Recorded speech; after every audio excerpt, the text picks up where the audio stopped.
It was one of the most horrific crimes that they had ever seen in the Rochester, New York area, said District Attorney Sandra Dorley.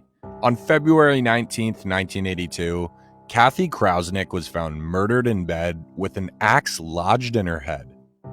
The case is known as the brain axe murder. This is the axe that was found in Kathy's head at the time that Mr. Krausnick came home.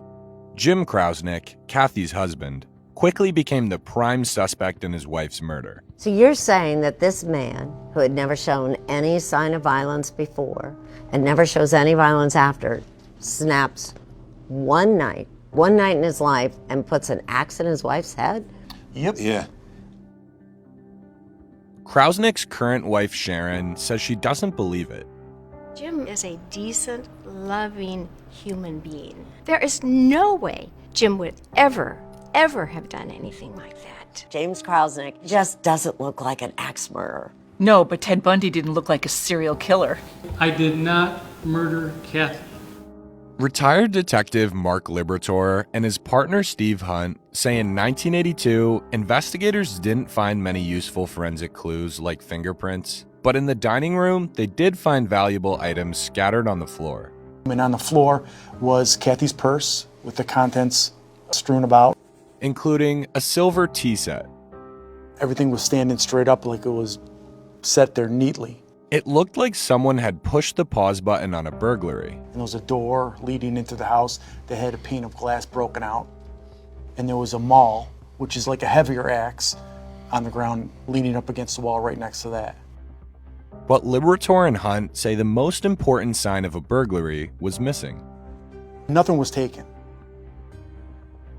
There's an officer involved in this case from the 1980s who hits the nail on the head. We in Brighton do not handle a lot of homicides. We do handle a lot of burglaries.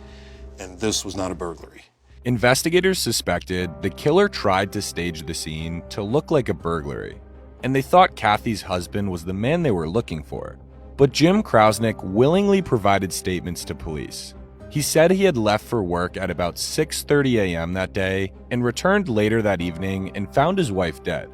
Autopsy findings reportedly narrowed down Kathy's time of death to between 4:30 a.m. and 7:30 a.m.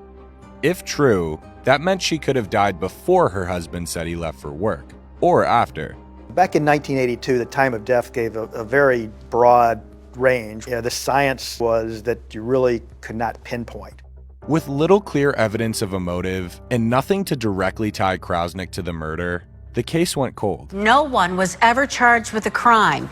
Then, in 2018, authorities consulted forensic pathologist Dr. Michael Bodden. Using the same file from 1982, Bodden said it appeared Kathy Krausnick died around 3:30 a.m. If true, that put the murder hours before Jim said he had left for the office. In November of 2019, Jim Krausnick was charged with Kathy's murder. 40 years have passed since Brighton resident Kathleen Krausnick was found murdered in her own home. Now prosecutors say Krausnick's then-husband committed the crime. Do you have any doubt about Jim Krausnick's guilt in his wife's murder? I have absolutely no doubt. None. None whatsoever. I did not murder Kathy. This morning, a hazing incident in Syracuse, New York, prompting police to give 11 high schoolers an ultimatum: surrender now or face kidnapping charges. This is hazing on steroids. Officials say members of the boys' varsity lacrosse team at West Hill High School victimized at least 5 younger players, taking one to a remote area after claiming they were going to McDonald's. People came out of the woods all dressed in black. They were armed with what appeared to be at least one handgun and at least one knife. The individual had a pillowcase placed over his head. He was tied up and placed in the trunk of a car. There was a period of time where he thought that he was going to be abandoned in the middle of nowhere. Investigators say at least 4 other students about to be victimized got away. Now authorities have given the suspects 48 hours to surrender on a misdemeanor charge or face felony charges. The school says most of the team was not involved, but their season has now been canceled. Tonight we gather in the shadow of grief, but we do not gather alone. In this tight-knit community, many here in Chatham are turning to each other as they mourn the loss of 4 young lives they say were taken away too soon. She had her whole life ahead of her, and she was just a fantastic kid. Mark Lewis was 18-year-old Riley Britton's soccer coach for 5 years. He said she had dreams of becoming a teacher, which is why she participated at the Why Not after-school youth camp, but that dream was shattered when a car barreled through the building on Monday, killing her and 3 young girls, including 7-year-olds Alma Bunnercampy and Catherine Corley and 8-year-old Ainsley Johnson. Police identified the driver as 44-year-old Marianne Akers, a former food service employee at Chatham Elementary School. Illinois State Police say they don't believe the crash was intentional, but want to know why her car left a road, crossed a field, and plowed through the building. My wife and I both heard several loud bangs. We had seen a car had hit, and so I called the police immediately, thinking that a driver had gotten into an accident. Neighbor Taylor Godwin, who witnessed the crash, says this center is always packed with children. You never imagine that can happen in your community. It's a terrible situation to see anybody who's been killed, especially a child. Here at the crash site, there is a growing memorial. You can feel the sense of community as they unite behind the words Chatham Strong City. Leaders have ordered flags to be flown at half staff. And an ice cream parlor yesterday offered free scoops to bring some cheer during this troubling time. Meanwhile, the driver has not been charged and her toxicology results are pending. It happened in the blink of an eye. 6 years ago, a little boy was scooped up by a maniac and thrown off a third-floor balcony at the Mall of America. Little Landon was with his mom and a family friend outside the Rainforest Cafe looking at the fake alligator when the madman picked them out at random. I said, "Excuse me, do you not want us on this rock?" And he said, "Oh no, you're fine, you're fine." And in that second is when he picked him up under his arms and ran and just threw him. You must have been in complete shock. Yes, I didn't think that was gonna happen. As Mom Carrie Hoffman raced to her injured son, the first miracle happened. 2 nurses saw the fall. When they reached Landon, they immediately began CPR. He said he did not have a heartbeat and he had bones sticking out of his skin, and they got him back to life.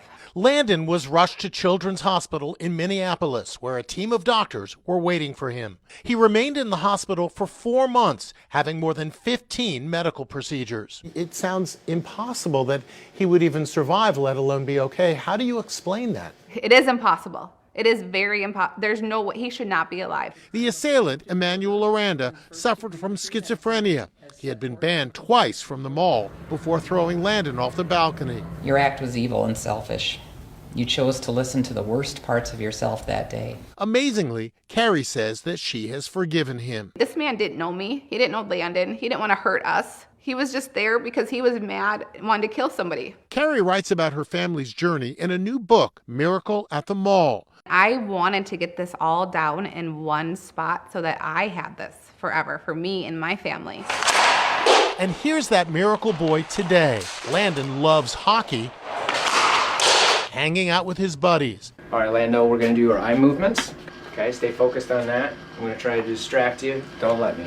He's still working on his recovery. We were with him as he got vision therapy to help control his eyes from drifting. I see a clock that's like some numbers are out and some are like in. So far, we're seeing his eye movements smooth out. His ability to converge his eyes is quickly improving. We're seeing improvement with his physical coordination. From surviving an unspeakable act of evil at America's largest mall to a typical 11-year-old boy. Come on, guys, let's go. A true miracle. 11 high school students have turned themselves in after an alleged hazing incident involving younger players on their lacrosse team. Officials in Syracuse say there are at least 5 victims. One victim reported that he was driven to a remote, wooded area by an upperclassman. At some point, armed individuals came out of the woods dressed in all black, allegedly put a pillowcase on the victim's head, tied him up, and put him in the trunk of a car. He was later taken home uninjured. The school district has canceled the boys' lacrosse season, and that investigation is continuing. Breaking news, they have now confirmed that Dylan did see Xana deceased. In the newly released information, it says Dylan then left her room and began, quote, running towards Bethany's room and saw Xana, quote, laying on the floor of her bedroom, with her, quote, head towards the wall and her feet towards the door. This was at 4:17 a.m. At that time, Dylan thought that Xana was passed out from drinking. Kaylee's father also did an interview and explains why they thought Brian Kohberger chose the area in which to commit the crime. Here is a refresher of the timeline of events. At 4 a.m., the suspect arrives at the home. Between 4 and 4:17, the crime is committed. At 4:19, the roommate calls 3 of the victims and no one answers. From 4:22 to 4:24, surviving roommates text each other from inside of the home. At 4:27, the roommate calls the victims again, but no one answers. At 4:32, the roommate texts Kaylee. At 10:23 the next morning, the surviving roommate texts one of the victims, but no one answers. At 11:39 a.m., one of the roommates calls her father. At 12 p.m., a 911 call is placed from one of the roommates' phones. You'll need to know what the Lewis-Clark Valley murders are. They are a cluster of unsolved murders and disappearances that occurred in the Lewiston-Clarkston metropolitan area in northern Idaho. This took place between 1979 and 1982. Investigators identified 4 of the victims and possibly a 5th that are all connected to one single suspect. To this day, they have still never been solved. He said investigators believe that the individual would have been studying law and that they would have known about this crime, therefore knowing that the area is known for serial killers getting away. Kaylee's father also revealed that his family knew about the, quote, white car from day one, and that they did not want to give out too much information about what they knew because they did not want to get a bunch of fake tips and leads. Her father also stated during this interview that the defense team may try to use Jack as an alternative suspect. Jack is Kaylee's ex-boyfriend. However, her father said in no way, shape, or form is Jack involved, and they have plenty of evidence to prove that. He even stated that if he is called to the stand to testify during trial, that he will be staying at their Airbnb and that they 100% back him up. He stated that Kohberger's team is just grasping for straws and trying to prove anyone did it but him. He stated that during the trial, things are going to come out that will, quote, blow your mind. He said, especially when the jury hears these things, they will convict him within an hour and a half. To stay up to date on this case, make sure you click the playlist below. I'll keep you guys updated. What do you think? Drop in the comments. News: Christian Bruckner has now said that Madeline did not cry when he took her. This information was given to authorities from a friend of Christian Bruckner's. The full name of the individual has not been released, but authorities say his account was crucial to pinpointing Bruckner as a suspect in the disappearance. During a conversation with Christian Bruckner, the informant said, quote, I don't understand anyway how the little girl could disappear without a trace. Christian Bruckner's exact words were, quote, she didn't even scream. The informant then said he must have sensed suspicion over the exchange because the next day Bruckner was gone without a word. I'll keep you guys updated for full details on the case. Click the playlist below. What do you guys think? Drop in the comments. News: the University of Idaho has announced that they will not be demolishing the home on King Road. The president of the university wrote an email and said, since that fateful night in November, the house on King Road where the 4 fellow vandals were seamlessly killed has stood as a stark reminder of what was lost. We lost our innocence and our sense of safety. We realized that evil can visit our town, and we lost 4 bright souls from our vandal family. In response to this tragedy, we have tried to do what is right, knowing full well there are no actions or decisions that will be met with full support. This is why the decision about what to do with the King Road house is difficult. On one hand, people want it taken down because it is a significant reminder of the acts that occurred there. In addition, they said it continues to draw unwanted attention from media, YouTubers, and others. The president finished by saying after the completion of the remediation of the house, they will pause the demolition. However, they did state that they will revisit this decision in October. He said when they revisit this in October, they still fully expect to demolish the house. But they believe leaving the house standing for now is the right course to take. If you guys updated, what do you think? Drop in the comments. New court documents were filed last week in the case against Brian Kohberger, and with them, we now know more of what happened with the surviving roommates the night of the Idaho murders. So the surviving roommates are only identified in court documents as DM and BF, and that is how I will be referring to them since they deserve their anonymity. It has long been reported that DM saw a masked intruder believed to be Brian Kohberger on the night of the murders. But now, more information about what she saw, including the fact that she saw Xana after the murders, has been revealed in these new court filings. So DM and BF returned to the Moscow, Idaho home in the early morning hours of November 13th, 2022, after a night out. They met in Kaylee's room before going to their own rooms for the night. At 4:00 a.m., DM reported hearing strange noises and crying coming from the bathroom. She opened her door and saw a man dressed in black with a ski mask on. After seeing this man, DM called and texted all of her roommates to see if they were awake, and BF was the only one to respond. The two spoke on the phone for 24 seconds and then again for 41 seconds. And DM told BF that she saw a man in a ski mask leaving the house. DM and BF continued texting each other for the next several minutes, with DM texting, "No one is answering, I'm really confused right now," and BF responding, "Yeah dude, WTF, Xana was wearing all black." DM then left her room and began running toward BF's room and saw Xana, quote, lying on the floor of her bedroom with her head toward the wall and her feet toward the door. At the time, DM thought that Xana was just passed out drunk. Between 5 o'clock a.m. and 6:30 a.m., DM, quote, engaged in activity on her phone, primarily creating, editing, and deleting images and videos. Her phone activity ended just after 8 a.m., and then at 10:23 a.m., DM texted Madison but got no response. She used Instagram on her phone up until 11:29 a.m. when she texted Kaylee asking if she was up, but once again, got no response. Not long after this, the murder scene was discovered, and BF called 911 at 11:56 a.m. once several other friends arrived. This new court filing also indicated that digital specialists who have been retained by law enforcement to analyze Bryan Kohberger's cell phone and PC usage have found gaps that could be consistent with cleaning up or using anti-forensic methods to clear evidence on his PC. And Judge Stephen Hippler has ruled that this testimony is admissible during the trial, as well as most of the 911 call placed by the roommates. More and more is going to come out as we get closer to the trial, which is currently set to begin in August, so we are 3 months away. Hopefully, finally, this will be leading to justice for Kaylee, Madison, Xana, and Ethan. So update on the Alexi Trevizo case. If you didn't know, a lot of people that went to school with her are starting to speak out on social media outlets, and the Daily Mail just published an article on Saturday. So the headline reads, "She was a master manipulator. Alexi Trevizo knew she was pregnant and had even picked out the name Alex for her baby boy, but hid it from everyone." So what the students told Daily Mail is that around mid-November, students already started to speculate if she was pregnant or not,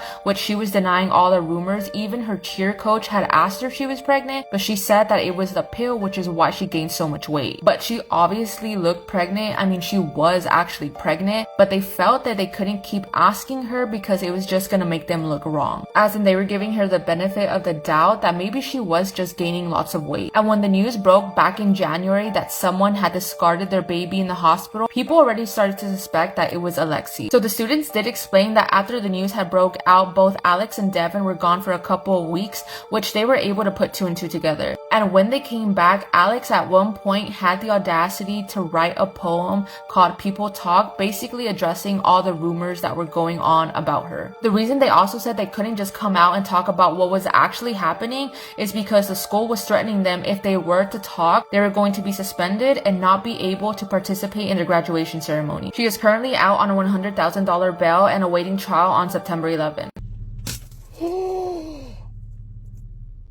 Roll the window down. No, I'm not rolling the window down. Roll the window down. So please leave.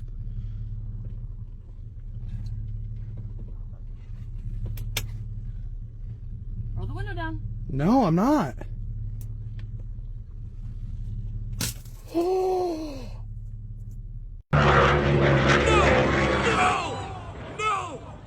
Oh my god! Oh my god!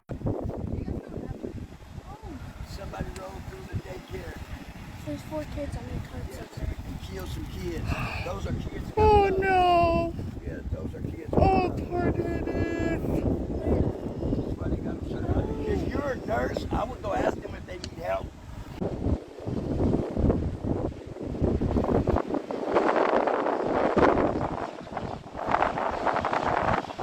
Two-year-old Preston Ordun, known by millions online as the OK Baby, passed away on Thursday. His life was cut short in a devastating crash on Louisiana's Interstate 12. The state police have released a statement that said that Preston Ordun, 2 years old, was improperly restrained in his car seat when he passed away after a 2011 Ford F-150 traveling eastbound on Interstate 12 veered off the road and struck a tree just before 11:50 a.m. on Thursday. The statement also said that the 2 people in the front seat were both wearing seatbelts. But the family says that this is simply not true. Preston's grandfather, Glenn Norris, says that a witness that had pulled Preston from the wreckage confirmed that the toddler was buckled incorrectly. But the state police are standing by the report and say that the investigation is ongoing. Preston's parents are still in the hospital. His mom has several broken bones and his dad has a shattered leg. The couple's older daughter, Paisley, was in school at the time of the accident. Okay, paranormal community, where are you guys at, and how is nobody talking about this right now? This is the Bull Street Asylum in South Carolina, one of America's oldest insane asylums, and one of the first insane asylums to start taking in patients from the public. Built in 1822, it has newly been renovated, and you can live in it. Yeah, you heard me correct. It's called the Babcock, and it's newly renovated apartment homes from the low of 1,200 to the high of 2,100. They've turned this building to a nice, quiet oasis where you can escape.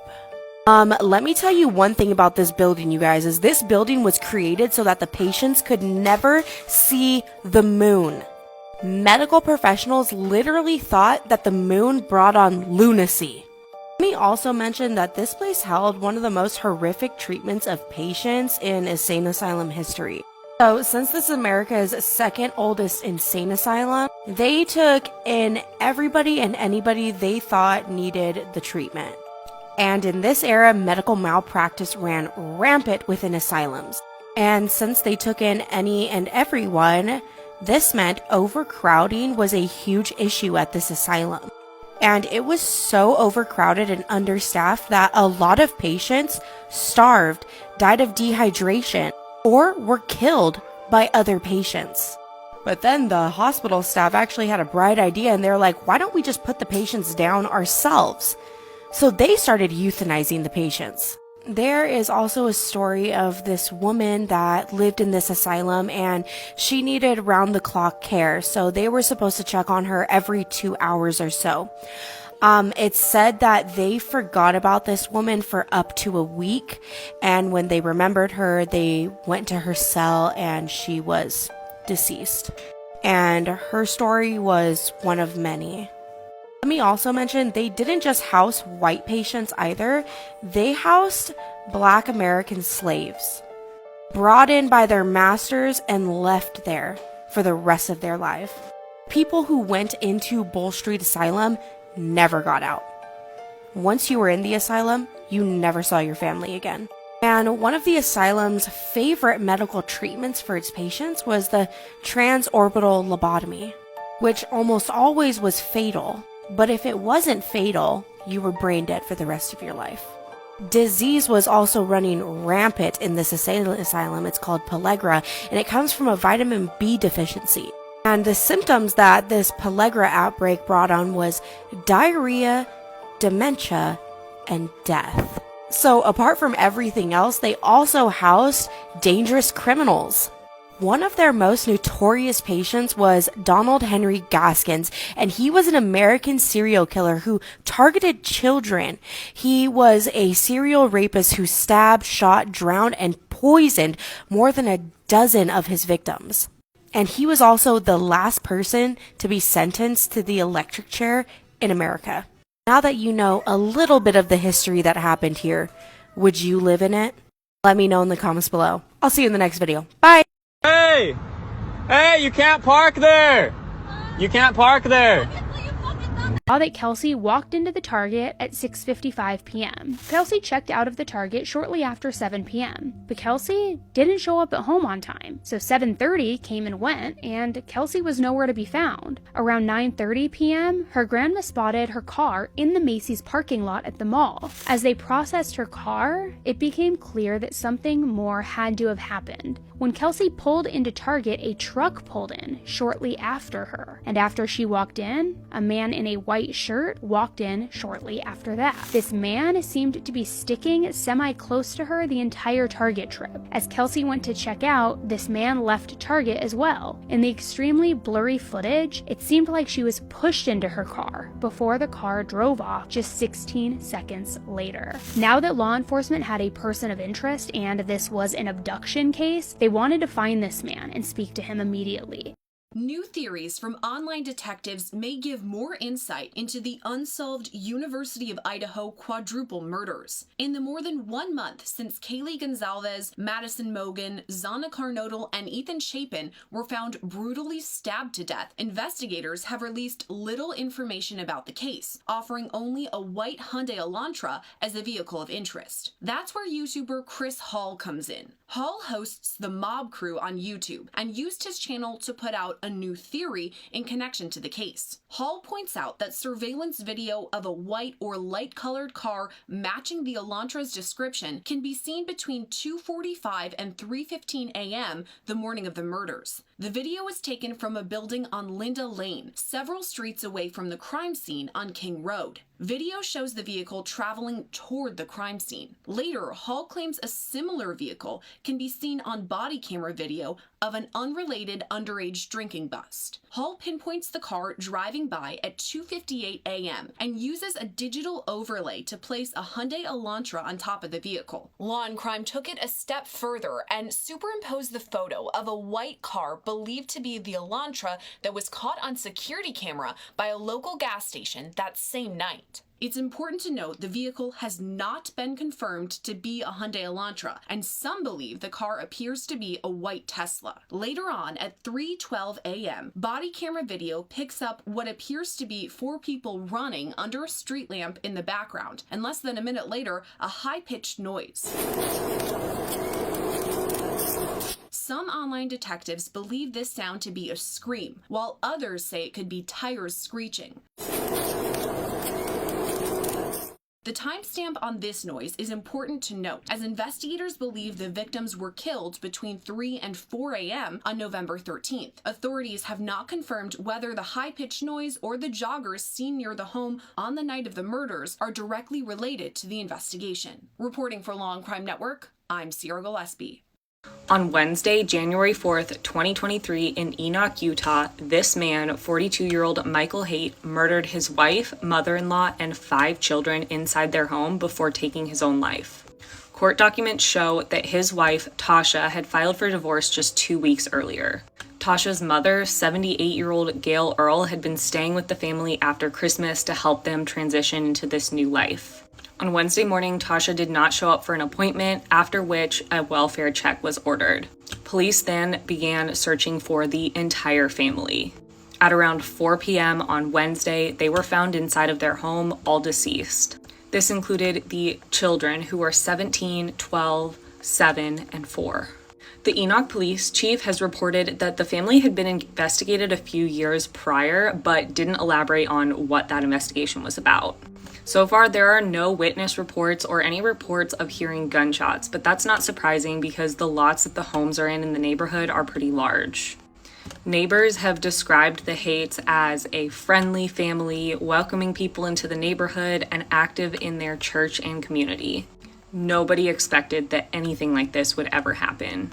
Police have said as witnesses are interviewed and more evidence is collected, more will come out about what happened. Rest in peace, Tasha, Gail, and the 5 children.